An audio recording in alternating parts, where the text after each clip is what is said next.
The night my sister got engaged to a decorated Navy SEAL captain, my own father smiled, placed his hand on my shoulder, and said to the room, "This is my oldest son, Thayer, the family failure." Laughter filled the room. My uncles laughed. My aunts smiled. Even a few family friends joined in because they thought it was just another harmless joke. I forced a small smile like I always did.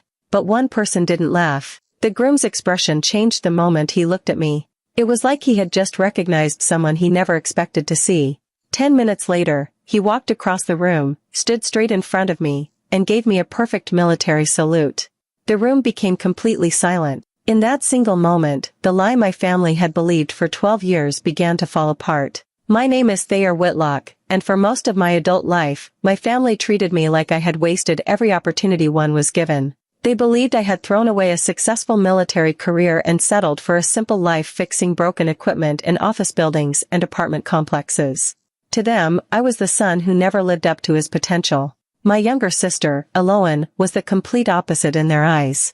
She had a great career, a beautiful home, and now she was marrying Captain Garrick Vale, a respected Navy SEAL officer. My parents talked about her with pride every chance they got. Whenever people asked about me, they usually changed the subject or made a joke about how I was still figuring life out. The truth was, I had stopped trying to defend myself years ago. Every time I explained something, nobody listened. Every family dinner turned into another reminder that I wasn't good enough. So I learned that silence was easier than arguing with people who had already made up their minds. When Eloan invited me to her engagement party, I knew exactly how the evening would probably go. There would be expensive food, smiling faces, and quiet comments about how different our lives had become. Someone would ask why I left the military. Someone else would make fun of my maintenance job. My parents would laugh along, and everyone would move on as if it were normal. I still went. I wasn't there because I expected anyone to respect me. I wasn't hoping for an apology either. I went because Eloan was still my little sister, and despite everything that had happened over the years, I loved her. I wanted to see her happy, even if it meant sitting through another night where I was treated like the biggest disappointment in the family. What I didn't know was that before the night was over, one unexpected act of respect would change everything. It didn't happen all at once. My family didn't wake up one morning and decide I was a disappointment. It happened little by little, over the years, until that became the only way they saw me. After I left the military, I came home with one suitcase and a plan to start over. I rented a small apartment, found steady work as a maintenance technician, and kept my life simple. I wasn't looking for praise. I just wanted peace. My parents expected a different future for me. They had imagined me wearing a uniform for the rest of my career or taking a high-paying government job afterward. When neither happened, they stopped asking questions. They made up their own answers instead. Dad told people I couldn't handle military life anymore. Mom would sigh whenever someone asked what I was doing now. Neither of them ever sat down with me and asked why I left. They simply believed whatever made the most sense to them. Then the comparison started. Whenever our relatives visited, someone always had a success story to share. A cousin bought a bigger house. Another cousin became a lawyer. Someone else opened a business. My parents would smile proudly while talking about everyone else's achievements. When it came to me, the conversation always changed. Dad would say, "Thayer fixes things for a living." He never said it with respect. He said it in a way that made it sound like I had settled for less.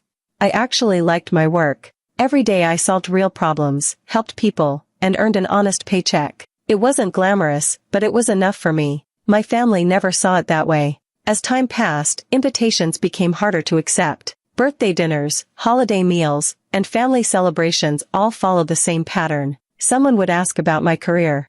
Before I could answer, another relative would make a joke. The table would laugh, and the conversation would move on. Nobody noticed that I stopped talking. The only person everyone celebrated was Eloan. She worked hard and deserved every good thing that came her way. I was never jealous of her success.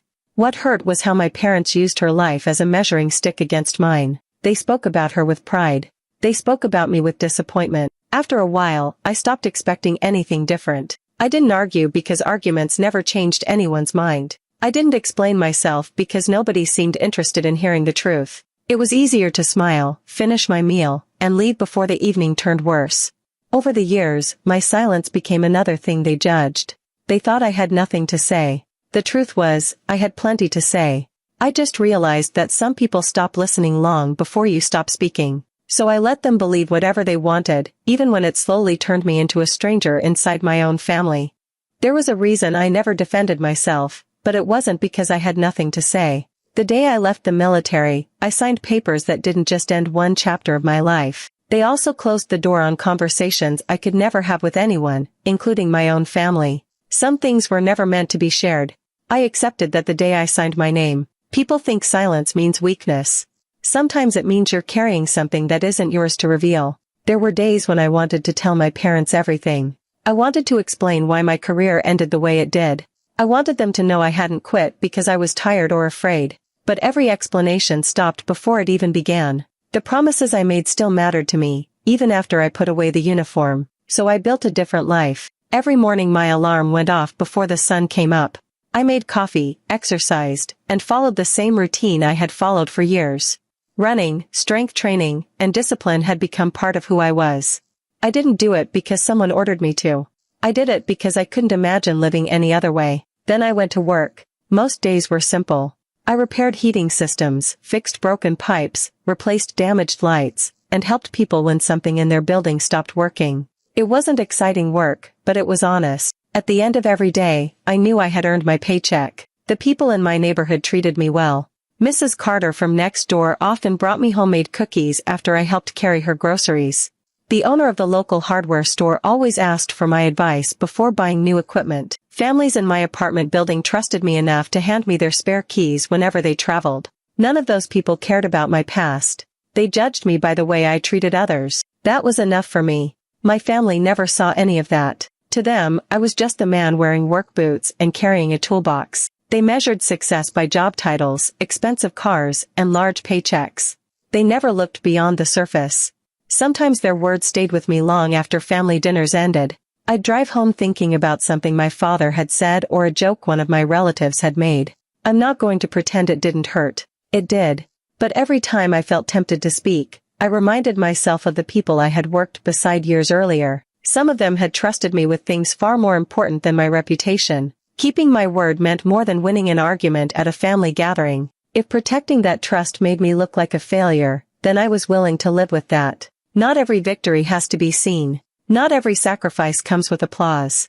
Some promises are worth keeping, even when the people closest to you never understand why. By the time dinner was served, the room was full of loud conversations and raised glasses.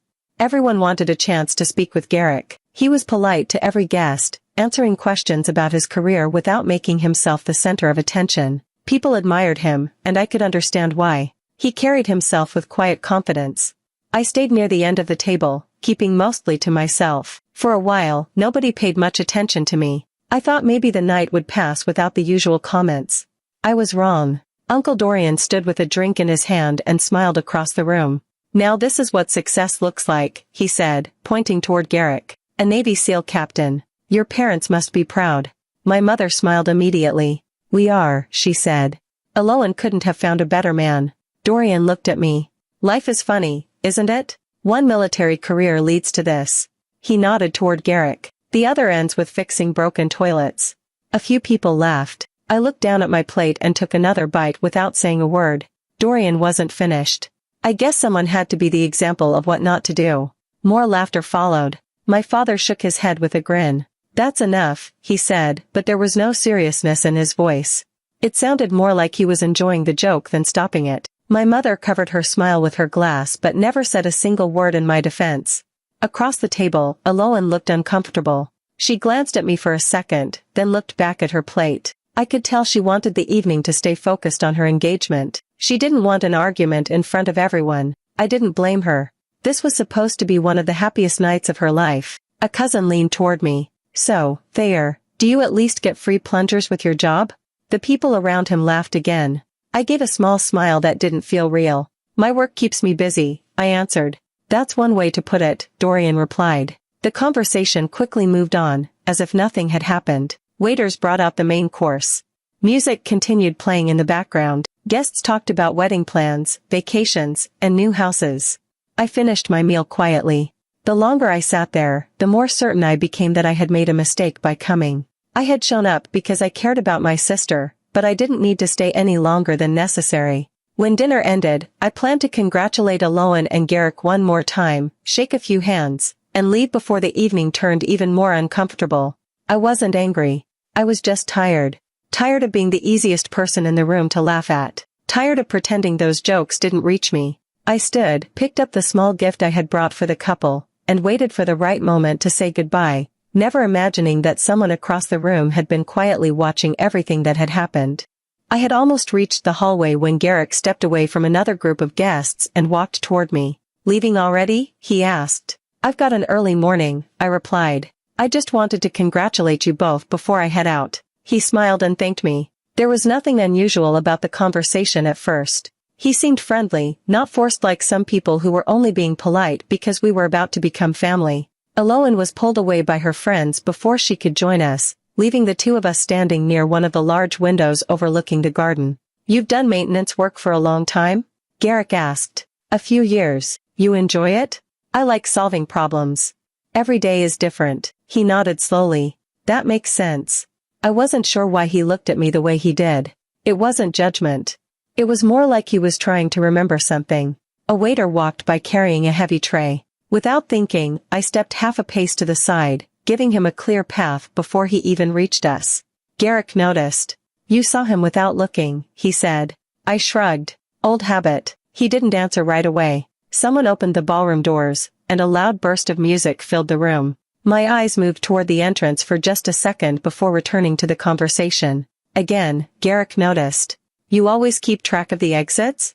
I smiled a little. "Just something I got used to."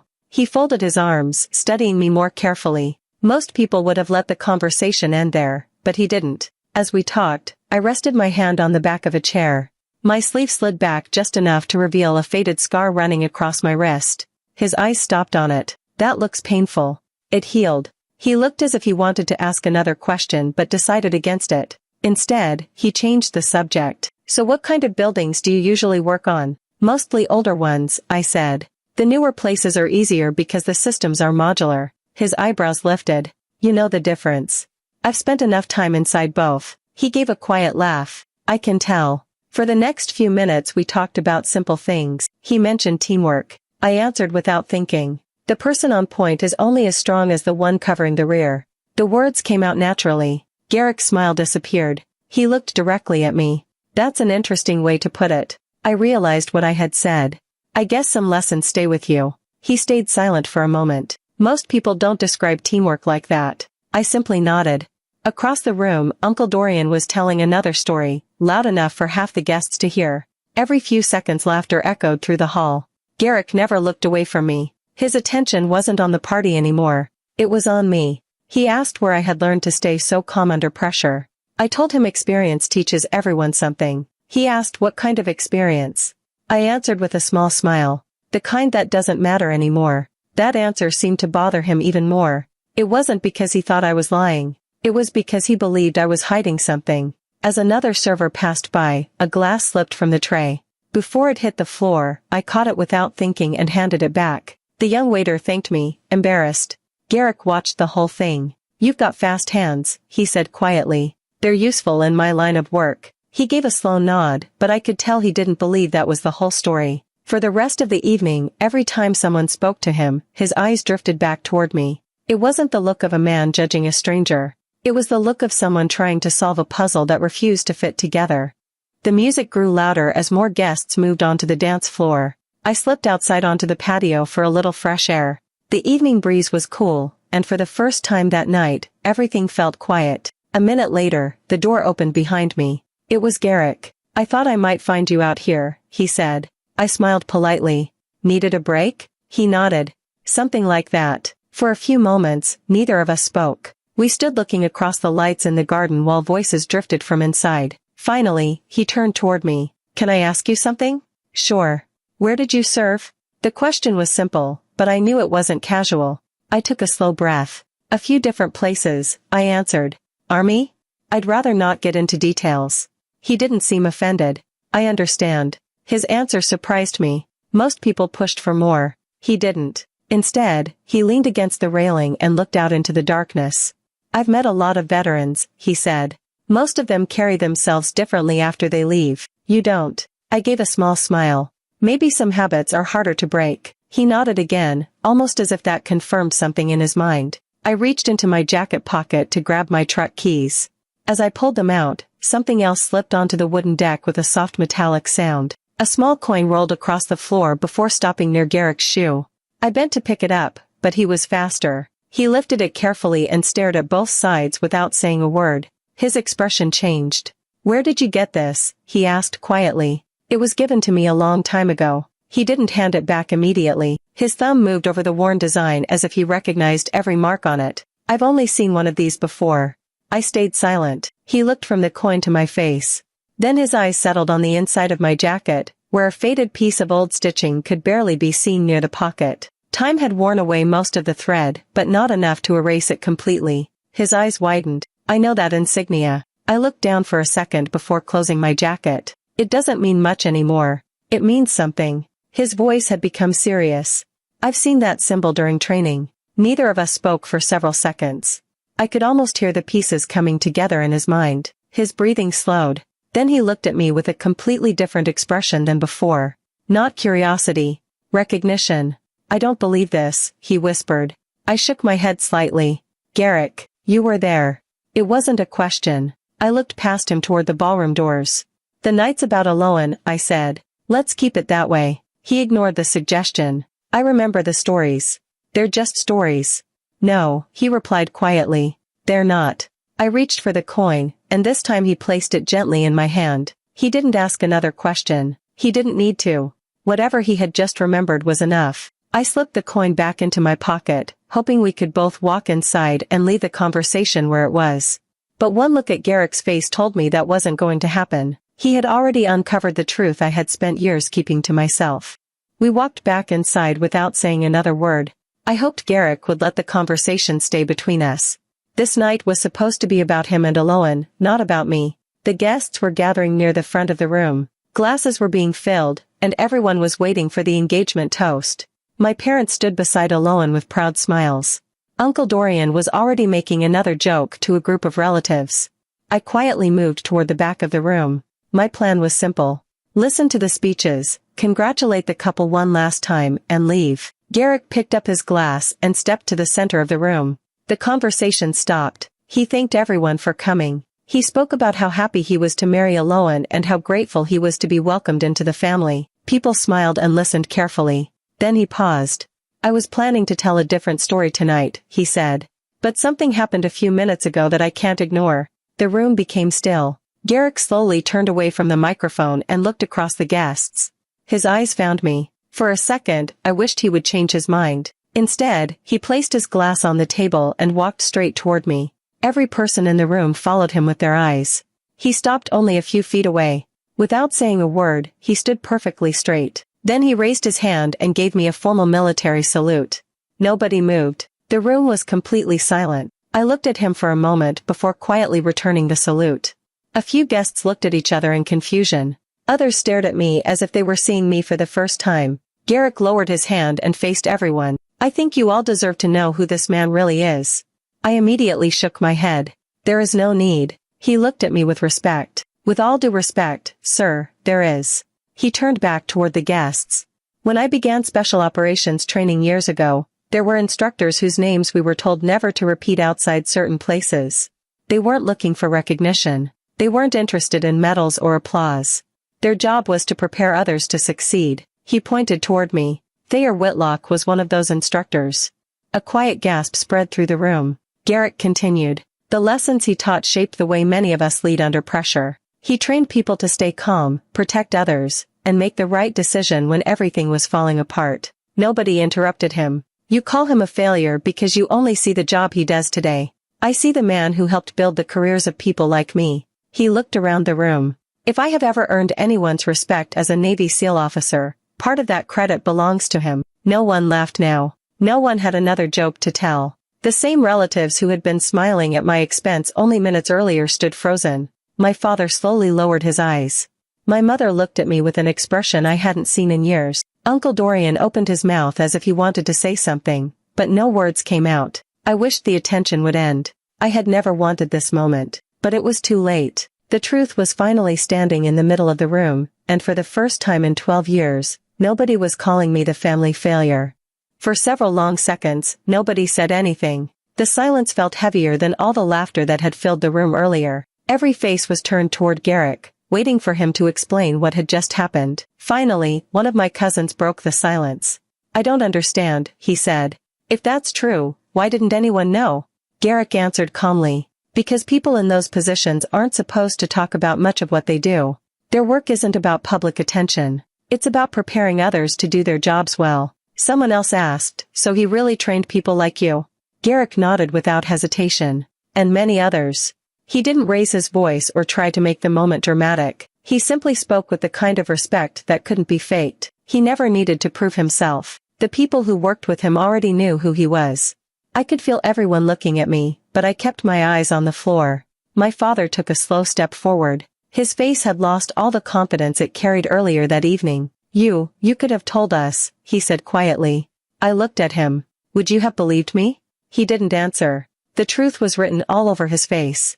No, he wouldn't have. My mother sat down in the nearest chair as if her legs had suddenly become weak. She stared at her hands without saying a word. I knew what she was thinking. She was remembering every conversation we had shared over the years, every time she had looked disappointed, every time she had assumed the worst without asking a single question. Across the room, Aloan stood completely still, her eyes filled with tears. She slowly walked toward me, stopping only a few feet away. "I've been thinking," she whispered. I waited. She shook her head. "You always showed up." I frowned slightly. She continued. "When Dad needed help fixing the roof after the storm, you came without being asked." I remembered. When Mom's furnace stopped working in the middle of winter, you repaired it the same night. I remembered that too. You drove me to job interviews when my car wouldn't start. She wiped her eyes. "You even helped me move into my first apartment." She looked down. "And I never thanked you the way I should have." I didn't know what to say. Those things had never seemed important to me. They were just what family was supposed to do. But hearing her remember them made me realize she had noticed after all. She had simply never spoken up. Around us, the room stayed quiet. The jokes from earlier now felt cruel. Nobody wanted to repeat them. Nobody even smiled. Uncle Dorian stood alone near the drinks table, avoiding everyone's eyes. For the first time since I arrived, he had nothing to say. The room looked different now, even though nothing had changed. The decorations were still hanging from the walls. The music was still playing softly in the background. The food was still on the tables. Only the people had changed. They had spent years judging me by what they imagined instead of what they knew. Now they understood that they had never bothered to learn the truth. And that realization hurt them far more than anything I could have said. The party ended much earlier than anyone expected. Guests quietly picked up their coats and said their goodbyes. The cheerful mood from the beginning of the evening had disappeared. People spoke in low voices as they walked past me. A few shook my hand. Others simply nodded with an embarrassed look before leaving. Within half an hour, only close family members remained. No one seemed to know how to start a conversation. My father finally walked over. He looked older than he had a few hours earlier. "I owe you an apology," he said. I stayed quiet. He rubbed his hands together, searching for the right words. "I spent years believing I knew who you had become. I never stopped to ask who you really were." My mother joined him. "There isn't any excuse," she said softly. "We judged your life by things that never should have mattered." Neither of them looked at me directly. It was as if they were ashamed to meet my eyes. "I know saying sorry isn't enough," my father continued, "but I truly am sorry." Before I could answer, Uncle Dorian slowly walked over. He forced out a nervous laugh. "Well, I guess I picked the wrong guy to joke about." No one laughed with him. The silence made him even more uncomfortable. "I didn't mean anything by it," he said quickly. "That's just how I joke." I looked at him. "You've been making those same jokes for years." His smile faded. He couldn't finish the sentence. For the first time, he realized those comments had never been harmless. He quietly stepped back without another word. A few feet away, Aloan had been standing beside Garrick. She suddenly walked toward me, and before she reached me, tears were already running down her face. "I'm so sorry," she whispered. I shook my head gently. "You don't have to." "Yes, I do." Her voice broke. I kept telling myself tonight wasn't the right time to speak up. She wiped her face but couldn't stop crying. "I heard every joke. I saw how everyone treated you. I stayed quiet because I wanted everything to be perfect." She looked down at the floor. "I let you stand there alone." I took a slow breath. I never wanted your engagement to become an argument, but it already was, she replied. Only one person was fighting. I knew exactly what she meant. Every insult had come from one side. I had simply accepted them. She reached out and hugged me tightly. For a moment, neither of us spoke. When she stepped back, everyone was looking at me, waiting for an answer. I forgive all of you, I said. Relief appeared on several faces. Then I continued. But forgiveness isn't the same as pretending nothing happened. The room became quiet again. You don't spend 12 years treating someone like they don't matter and fix it with one conversation. Nobody argued. You missed birthdays because we stopped inviting you, my mother whispered. You stopped calling, I replied calmly. She nodded with tears in her eyes. My father looked around the nearly empty room. I don't know how to make this right, I answered honestly. I don't think there's one thing that fixes it. Trust isn't built in a single day. It grows slowly. And once it's broken, it takes even longer to return. No one tried to defend themselves anymore. They understood that this wasn't about one bad evening. It was about years of choices. Years of assumptions. Years of silence.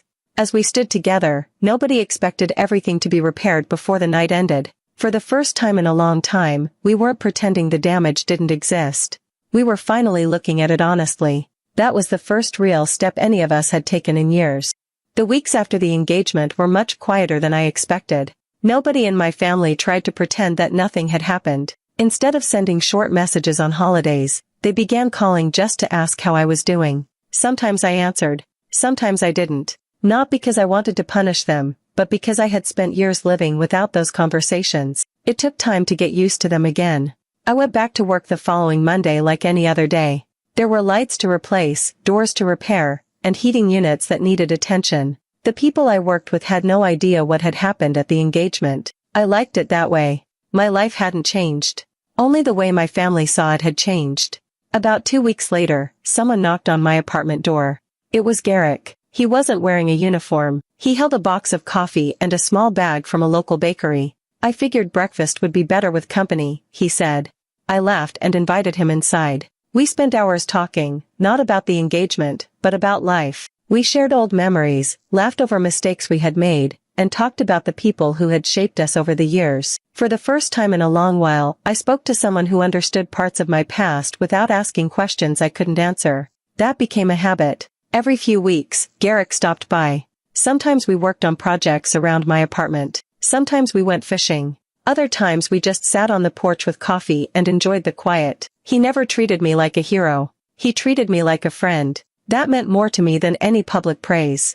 Little by little, my family also started changing. My father began calling before he needed help instead of only when something was broken. My mother stopped asking about job titles and started asking whether I was happy. Aloan visited often, and our conversations slowly became easier. We couldn't erase the past, but we could choose not to repeat it. Trust returned one small step at a time. Even then, there were moments when old memories came back. A careless comment would remind me of years